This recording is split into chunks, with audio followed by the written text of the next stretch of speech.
How do pawn breaks work? Imagine a chessboard where each piece has its own role and the pawns are the soldiers on the front line. They may seem simple, but they hold the potential to change the course of the game. One of the key strategies involving pawns is known as a pawn break. But what exactly does this mean, and how does it function within the game? A pawn break occurs when a player advances a pawn to challenge an opponent's pawn structure. This action is not just about moving a piece.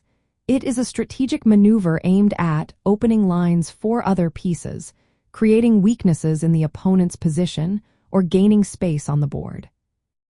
When a pawn breaks, it typically targets a pawn that is directly adjacent to it. For example, if a player has a pawn on the e-file and the opponent has a pawn on the d-file, advancing the e-pawn to e5 can create a pawn break. This move can lead to exchanges that may open up the center of the board or create opportunities for an attack.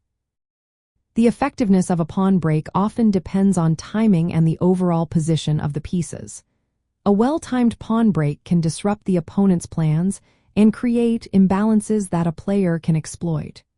However, if executed poorly, it can leave weaknesses in a player's own structure, making them vulnerable to counterattacks.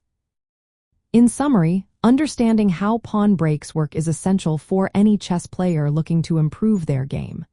By mastering this technique, players can create opportunities, challenge their opponent's defenses, and ultimately steer the game in their favor.